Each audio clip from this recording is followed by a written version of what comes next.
Gimana? Tadi creativity, ada lagi engagement, ya. Berarti interveningnya bisa dua variabel, ya. Pertama, kalau misalnya di sini di contohnya hipotesisnya kan ada 4 ya, direct atau indirect?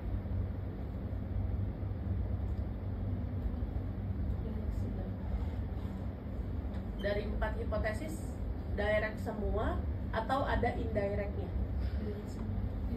Direct semua. Taunya dari mana?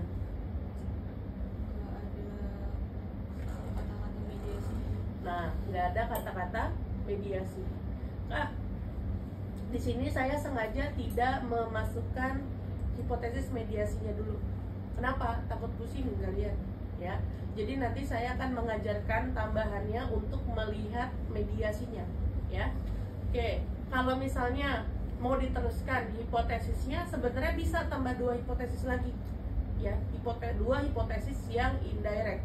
Pertama, job satisfaction berpengaruh terhadap job performance yang dimediasi oleh engagement. Terakhir, engagement berpengaruh terhadap job performance yang dimediasi oleh creativity. Ya, jadi ada bisa tambah 2 hipotesis indirect karena memiliki 2 variabel mediasi atau intervensi. Ya, oke.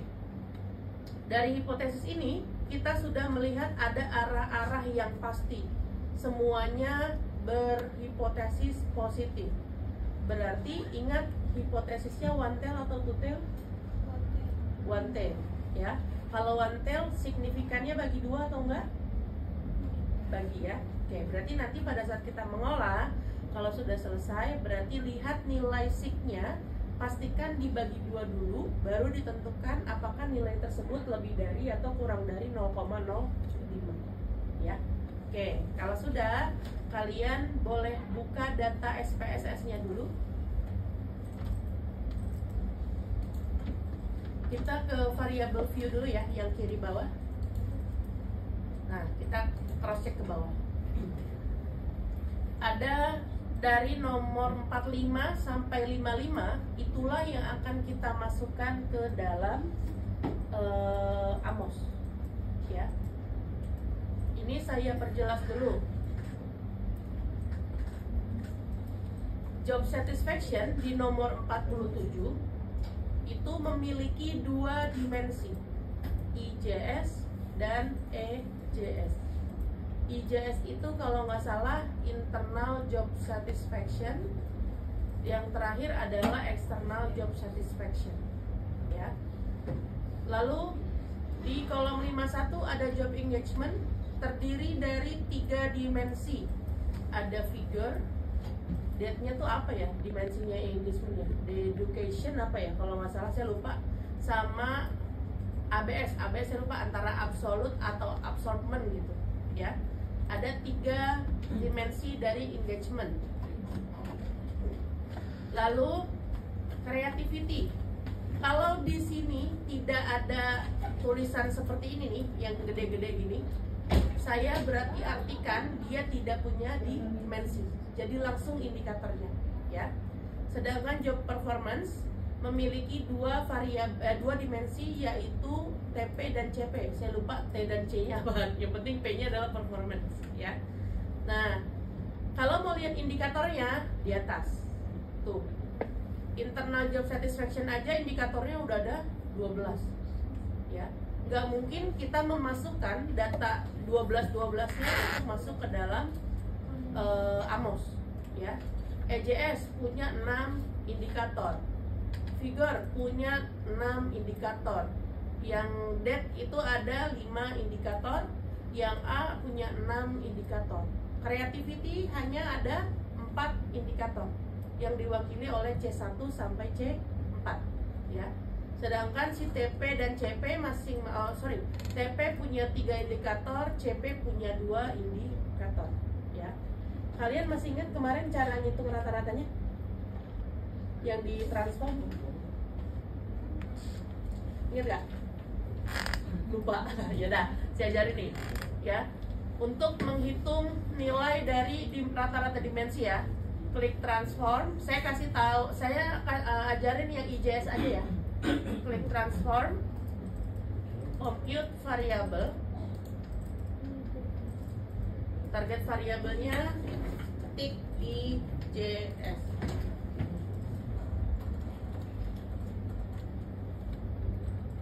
Kalau sudah, di sebelah delete kan ada kurung kurawal tuh, diklik. Kalau sudah, kalian double klik dari IJS 1 sampai 12. Caranya adalah double klik IJS 1, ditambahnya di sini ya, ditambah IJS 2, tambah IJS 3, tambah IJS 4, tambah IJS 5, tambah IJS 6, terus sampai nomor 12.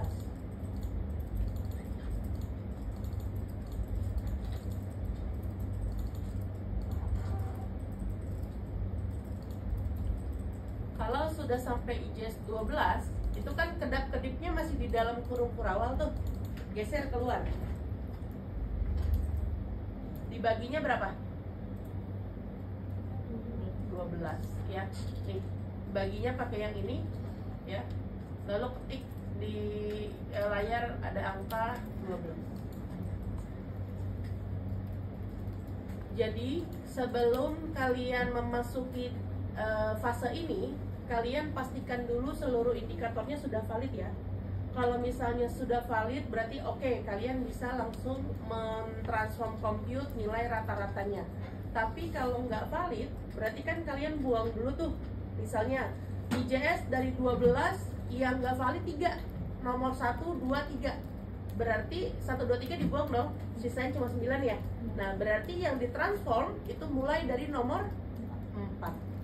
Jadi 1, 2, 3 tidak digunakan. Mulai dari nomor 4 sampai 12 dibagi 9. Karena sisanya kan 9 ya.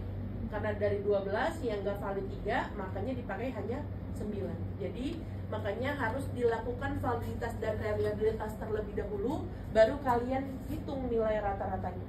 Karena yang tidak valid sudah pasti tidak digunakan ya. Kalau misalnya, Kak, boleh nggak kalau misalnya si yang tidak valid saya buang aja dari sini ya? Yang ini udah, kalau sudah di oke, kan akan begini nih, langsung di oke aja. Ini ada keluar begini karena saya sudah menghitung nilai IJS-nya terlebih dahulu. Jadi kita menggantikan sifatnya ya.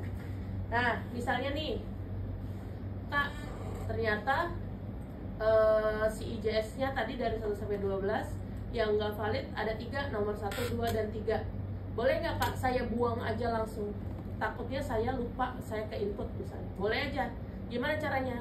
Tinggal di blok aja si IJS 1, 2, 3, klik kanan, clear, langsung buang aja ya. Soalnya pernah ada mahasiswa yang dia awalnya ngolah sendiri, terus nggak tahu gimana, intinya dia sidang ulang karena dia menurut dosennya tidak konsisten katanya. Terus akhirnya dia tanyalah ke saya, Kak, ini saya bingung salah saya di mana, padahal saya udah ngelewatin rangkaiannya sudah benar, kata dia. Ternyata dia minta bantuan saya untuk ngolahin datanya, saya ulang lagi, ternyata pas saya cek, oh ternyata memang ada yang nggak valid. Nah, sedangkan pas saya olah datanya dia sudah selesai, saya bandingkan dengan data dia, ternyata datanya yang nggak valid itu masuk. Itu makanya dianggap, makanya oh pantesan nggak dianggap nggak konsisten kan, karena ternyata data yang nggak valid justru masuk ke dalam data-data yang nggak valid itu. Makanya hasilnya jadi aneh, kata dosennya. Ini kenapa begini? Misalnya kayak reliabilitas deh, kan kalau di reliabilitas ada reliability statistik tuh yang tabel kecil ya, nilai kromba alpha sama end of item kan, harusnya kan end of itemnya itu yang sudah fix, yang nggak validnya dibuang tuh. Nah, dia masih dengan jumlah yang sama gitu, makanya akhirnya datanya semua dirombak sampai akhir ya. Jadi untuk menghindari itu, biasanya kalau misalnya seandainya kalian lupa, orang yang lupaan, mendingan si yang nggak valid ya di-cut dulu aja. Nanti nilai rata-ratanya baru fix sama data yang sudah ada di depan kalian. Itu aja ya. Oke, kalau sudah, itu cara untuk nilai rata-rata ya. Ada yang masih bingung? Aman? Oke, aman ya.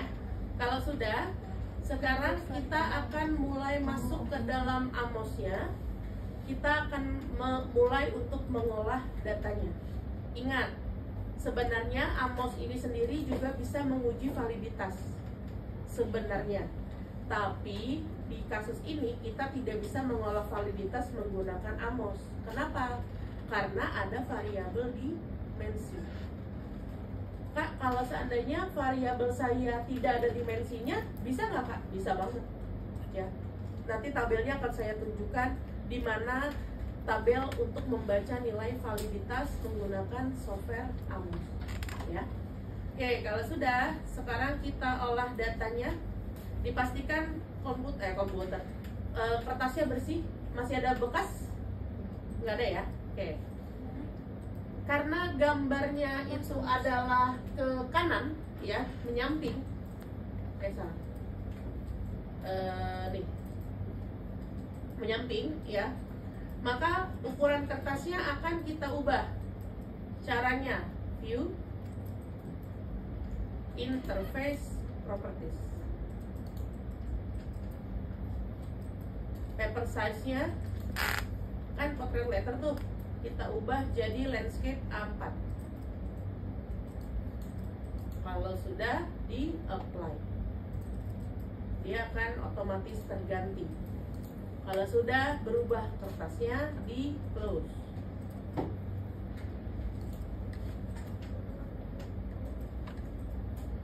Sudah seperti ini? Dah. Kalau sudah, sekarang kita konekkan atau kita hubungkan data SPSS untuk masuk ke dalam Amos. Caranya, klik file, data file, kita klik file name. Tadi datanya ada di mana? Di download kan ya? Di download. Kalau saya di download ini, data kasus SEM. Klik open. Pastikan nilai atau data kasusnya sudah masuk ke dalam sini. N-nya adalah 202/202. Kalau sudah masuk ke dalam sini, kita klik OK.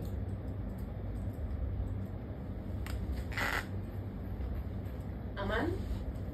Ada yang ketinggalan? Ya. Komputernya lama Kak. Oh, ya. Nggak apa.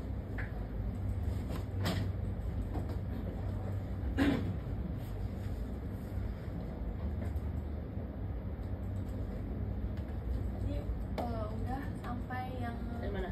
200/202 itu. Terus Ini udah masuk sini. Udah. Kalau udah oke.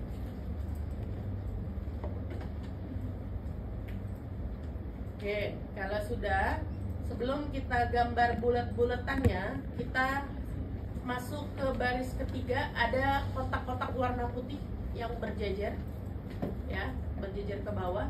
Namanya list variables in dataset. Kita klik. Nah, ini adalah data-data yang tadi dari SPSS, ya. Kita sudah convert ke Amos, datanya seperti ini. Kita langsung scroll ke bawah aja. Kita gambarkan atau buatkan buletan sesuai dengan di sini ya. Mulai dari IJS, EJS, FIG, DAT, ABS, Creativity tadi ada 4, TP dan CP.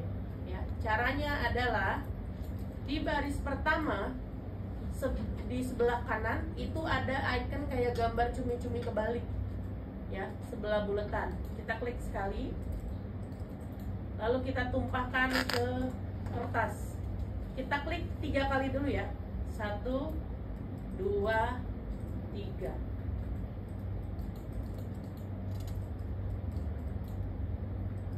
Ada yang gambarnya nggak presisi nggak buletannya? Atau gede-gede kayak gini? Kecil. Kecil banget. Banget. Kalau kecil banget berarti gini aja. Kalau yang gampang. baris pertama kan ada gambar ini nih, si buletan sendiri tuh ya. Nah, klik dulu. Kita bikin. Di sini ada berapa buletan? Apa namanya nih? Ada 4 kan nih. Kita atur posisinya sesuai dengan ini ya. 3 deret sama, 1 lagi agak ke atas. Oke. Kita coba bikin 1 dulu. Jangan gede-gede, kecil aja. Untuk menyamakan bentuk, kita copy aja gambar buletannya. Caranya adalah di sebelah truk merah ada tulisan duplicate object. Kita klik.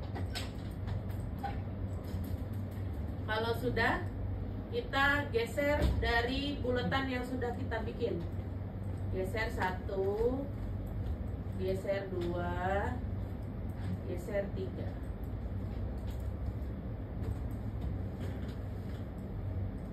Ada yang bingung? Kalau misalnya kakak, kayaknya saya agak ke atasan deh, atau saya agak terlalu tengah deh. Boleh kalian geser gambar buletannya menggunakan truk merah. Ya, kalian atur gini, misalnya, kak saya mau agak rapi dikit deh, boleh. Tuh, ya, atau agak ke bawah dikit deh. Sebelah kamera.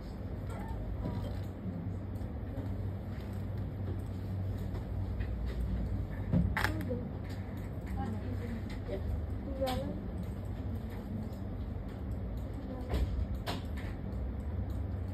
Gimana? Aman? Aman ya? Oke, bikin dulu buletannya. Yang belum, bikin dulu.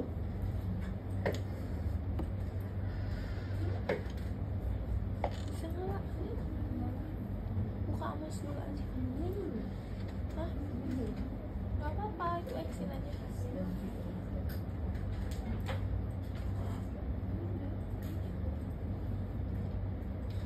Kamu udah?